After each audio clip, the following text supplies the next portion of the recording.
Good afternoon, everyone. Thank you for attending this session of Distributed SQL Summit. The topic of today's session would be migrating from monolithic database to cloud native distributed SQL with zero downtime. So my name is Suhendra Ahmad. I'm from Tokopedia. We will be discussing about the journey that we've been doing in Tokopedia from moving away from monolithic into distributed SQL. So a little bit about Tokopedia. Tokopedia has a vision and mission. So the vision for Tokopedia to build super ecosystem for people, anyone that can discover anything, anyone can discover anything. The mission as well to democratize the technology through e-commerce. So that's about the company that I've been working from 2019. Also, we have like 12 years journey from 2009 up to 2021, where Tokopedia and Gojek have united to become a go-to company. So it's kind of like the merging between Gojek and Tokopedia into one ecosystem. And our business ranges from marketplace in digital goods, fintech, payment, logistic, fulfillment, Metro Tokopedia. Why I discussed about this prior to the discussion about this discuss to know that what are the scopes within Tokopedia, the reason why we are using distributed SQL as our solution, as opposed to the monolithic database, because our business is growing, especially in these four categories. It's kept growing enormously ever since the pandemic is, happening. It's been growing substantially. So we need some kind of solution for this. All right. A little bit about me. I joined Tokopedia as a technical architect in 2019. And I was assigned as architect for Tokopedia Salam, which is a Sharia compliance marketplace within Tokopedia. Also, I was assigned as architect for purchase platforms, everything related to cart, to checkout, and order platform. I am the one responsible for that. Also, I was assigned as the architect for digital goods, so everything related to digital goods will be my responsibility as well. So yeah, that's a bit about me. Next, what we want to discuss is that what are the challenges that Tokopedia we face? Because prior to the pandemic, that our business is great, doing great, but then again, after the pandemic, everyone goes online. So the access to Tokopedia grew substantially. So the challenge arise, like for example, the order capability is not enough using Postgres SQL because we have massive writes in order. We have create order, update order, notify order, something like that. It's very, very massive. Also, we need scalabilities. For example, when the request coming during an event, we need to be able to scale our system almost immediately so that no disruption will be affecting the success rate of the event. Also, we need one of the most important thing that we have in mind when we are defining the challenges that we have is since most of our databases was in Postgres SQL, so Postgres compatibility is a very, very important point for us. Also, what we need to emphasize is the resiliency as well, because we had a lot of incidents, like for example, some services going down. It can take up around a couple of minutes or half an hour or something like that. So this is not good for the business. So we need resiliency as well in terms of database usages. And the last thing that we need to solve within Tokopedia is that if we are to move away from monolithic databases into distributed SQL, we need to be able to minimize code changes or zero code changes at all. If any, it should be very, very minimal. So the engineer should not be asked to have a lot of changes in the code base itself, because it's a very, in some teams we have very big chunk of codes, in some team we have very small. So in regards to that, zero or minimal code changes is very important for us. So what are we going to discuss in this presentation is I want to talk about the pre-migration SOP, standard operating procedure, pre-migration and migration SOP. Also, I want to talk about the DBA runbook. What is runbook for DBA? Also, I want to talk about developer runbook. And last thing is I want to talk about democratization. Okay, let's talk about the pre-migration. One of the one of the challenges that we face in Tokopedia, for especially, is that we have so many teams. They're already growing in numbers in terms of data records. For example, there are teams that can grow number to hundreds of millions of records every day. And we are using PostgreSQL internally. And this PostgreSQL only have one master and one slave or two slave, three slave. Once this master goes down, and then that's it. There is no more, no more service up running. This has become a nightmare for us. So how do we supposed to migrate the existing PostgreSQL without disrupting the existing business as usual? So we come up with some kind of SOP. I don't know if we can call this SOP. We come up with some kind of structure. The first one is that if we want to move existing Postgres database into new database, the first thing that we need to do, we do schema analysis. What is schema analysis? You might ask, because the nature of monolithic database and the nature of distributed SQL database is pretty much different, because the data in monolithic is was stored inside a single storage where you can do anything you want with a single storage. But like for example, when you have join between tables, it only happens within the same computer, the same server, the same storage. So there is no network risk. There is no latency by doing that, by doing join or aggregate, something like that. But the problem is will arise if we have, for example, we have 100 nodes cluster of YugabyteDB, for example, and then the schema somehow is not very optimal, and then we have latency in terms of join and reads and aggregates. This is very, very problematic. So the first thing that we think very important is schema analysis. Is the schema is already optimized for a distributed environment or not? If it's not optimized, then we make some change. We make some changes into the schema itself. We optimize it until we have a very, very optimized schema. We have a very, very optimal queries, something like that. The next step, after we analyze the schema, we analyze the queries. Is there any bottleneck in the queries? Is there any what do you call it? Bad indexes in the table itself, in the queries itself. If there are any, and then we will try to optimize the queries as well. So these two things is very, very important for us. And the third one, the onboarding session. We have something called onboarding session, which means that distributed SQL, for example, in YugabyteDB is very, very foreign to us for now in Tokopedia, because we were not dealing with Yugabyte before. So it's incumbent for us to onboard the team. For example, if there's a new team that want to onboard themselves into YugabyteDB, they have to know what are the perks, what are the benefits, what are the drawbacks, how to deal with 911 situation, how to how to create the code, how to do prepare statements, and that. So this onboarding session hopefully will benefit the team itself and the DBA itself to understand more how to operate within the distributed database system, so they can have a better uptime services. And the fourth one would be the provisioning. Provisioning would be like, first we have some capacity planning from previous database, right? For example, what are the records number each day?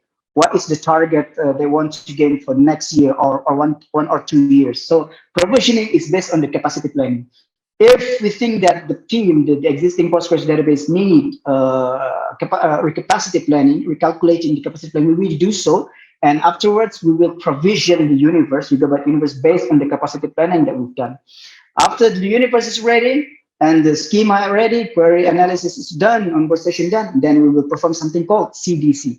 In CDC, we will try to duplicate the data flow from the existing Postgres into the YugabyteDB. Why we do CDC?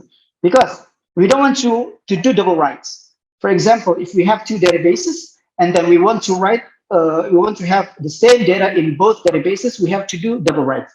We don't want to do that. We have very bad experience with that. So what we do is that we want to set up a CDC pipeline. I will discuss CDC in a later slide.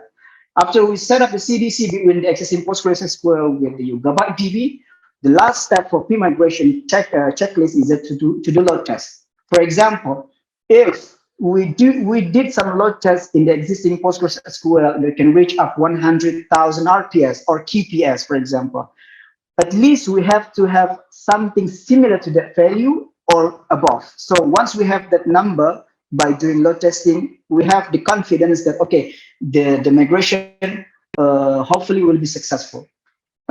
Because we have some data to support this, and then most of the time it will work out itself.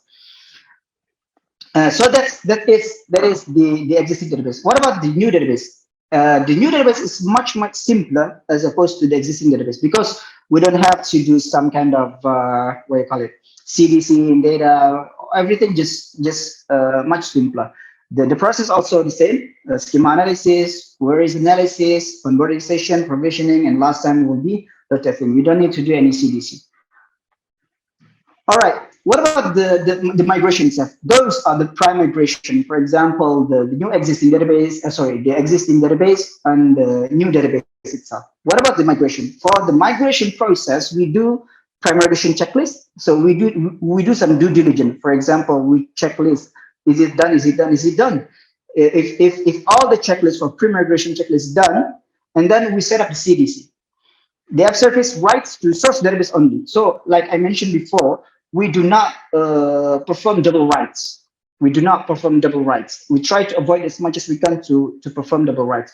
So CDC is the one who handles the data synchronization between the Postgres SQL and YugabyteDB.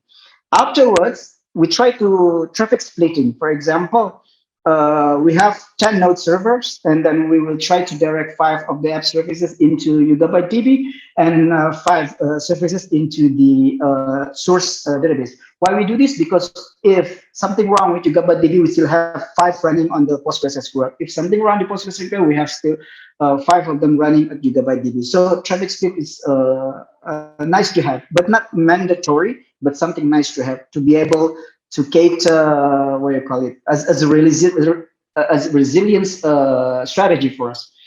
The next one, after we are sure that the traffic is okay, and then there is no issues between the CDC and the pre-migration checklist, and the data itself synchronized nicely, and the data integrity checking is passed, we do something called feature toggle. So in the app services, we create a feature toggle for switching the connection between the rest of the nodes in the app service to YugabyteDB. This way, the rest of the traffic will be directed to the new database. This by using this way, we will avoid any downtime, because when we want to switch from one database to another database, usually we have some kind of downtime because we need to switch off the, what do you call it, the services, and we need to turn off the services and change the connection string to the new database. So maybe 5 minutes, it can also go to 10 minutes, 15 minutes. So we try to avoid that, especially in a big, massive services that have massive rights. We want to try to avoid that by using a live feature toggle. So when we are ready to switch, we will do it immediately.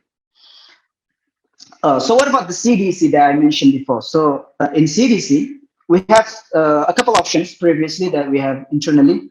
We use something called stream, but we have some kind of problem with streaming replication with stream and YugabyteDB. So what we do here, we try to set up a pipeline using Kafka, and then we set up the Debezium as a Kafka connect source that the Debezium will somehow create connection with Postgres using Wall2, JSON, or any other formats, protocol buffer, for example. But for this case, in some of the team, we are using Wall2 JSON for Debezium. Also, Debezium do some snapshotting prior to the streaming to Kafka. Once it's come to this into Kafka into multi-partition, and then it will stream itself into YugabyteDB sync. Unfortunately, during the time when we were designing the CDC pipeline, we don't have a very good Kafka Connect sync for YugabyteDB. So we bootstrap ourselves from Sarama. So we created our own sync with Sarama, and then we tried to use multi-partition on that. And from Sarama, from YugabyteDB sync that we created, we sync the data from Kafka into YugabyteDB universe. So if we have any insert, any update, anything that makes some changes in the source database, it will reflect it into YugabyteDB immediately. So that's the purpose of CDC, for us to be able to avoid double writes. Well, what about the cost? Yes, the cost itself is much expensive as opposed to double writes. But then again, this architecture is will benefit us in terms of data pipeline as well. Now I can show you. So data pipeline can also benefit from Kafka streaming as well. So once the data is going on Kafka, we can do anything. We can do syncing to the YugabyteDB universe, and you can do syncing as well to Bigtable if you have any data lake. Next, what about the data pipeline? Because for every big company, we need to be, data engineering first, big data first, big data decision. So we need to have some kind of data lake that can read the data stream from the app services. So we do have some app services. We do have some queue uh, to connect us to Google Cloud. There is some service on GCP that we have that reads the queue and then somehow put the data into Google Bigtable. But then again, what about the YugabyteDB? And YugabyteDB, unfortunately, during the time that we tried this, we don't have what do you call it? We don't have a CDC solution from YugabyteDB into Google Cloud Bigtable. So we wanted to use something like WAL, write ahead logs, but unfortunately the lower level is not the same with PostgreSQL, because if you want to use WAL to JSON, for example, it can be used in Postgres, but it cannot be used in YugabyteDB. So we have to come up with another solution. So that's why we use Apache Airflow using batch replication. So once YugabyteDB universe up and running, Apache Airflow will set up, the data team will set up the Apache Airflow into YugabyteDB, and then it will stream the data based on batch and stream it to Google Cloud Bigtable. All right. So from the outline, I did mention it's about runbook. So what is the most important thing about runbook is that we give some kind of guideline to the engineers. We don't want to let them in the dark in terms of using new technology, because YugabyteDB is a new technology for us. Distributed SQL is new technology, so we need to have some kind of guideline. What are the checklists in the runbook that we created internally in Tokopedia is that we created some kind of runbook for DBA troubleshootings. So what happened if there's some troubleshootings, how to react and how to fix it. Second one is universe provisioning and configurations. For example, how do we achieve optimization in terms of multi-zone configuration for YugabyteDB? With replication factor 3, for example, we want to have at least 3 resiliency in terms of when the node down in three zones, the cluster itself will survive. So we put this in the runbook. This is on the side of the DBA side. On the right side is for the developer side. So on the developer side, we discussed thoroughly the benefits of prepare statements, what kind of prepare statement that we need to do, something like that. Also, one of the important thing that the isolation level itself is very, very crucial in Tokopedia, because we have some cases where there are race condition when we are trying to use transaction isolation level. No, sorry.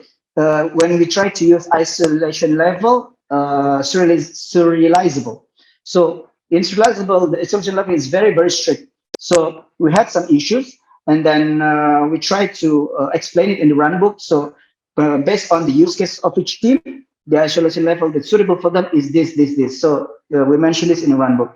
Also, what we want to discuss is that since we don't have a smart client, we have to do it by using load balancer. For example, we have 10 nodes, 15 nodes, we have to load balance them between all those nodes. Even though internally YugabyteDB has internal load balancer that can reroute the traffic to the leader of the leash of the tablet leader, but it would be nice to know directly which node that has particular tablet leader. So it will somehow, cut off the latency, decrease the latency. So Smart Client SDK, I think YugabyteDB team now is working on this. So this is something we'd like to try. If Smart Client SDK is available, we'd love to have this as a first client.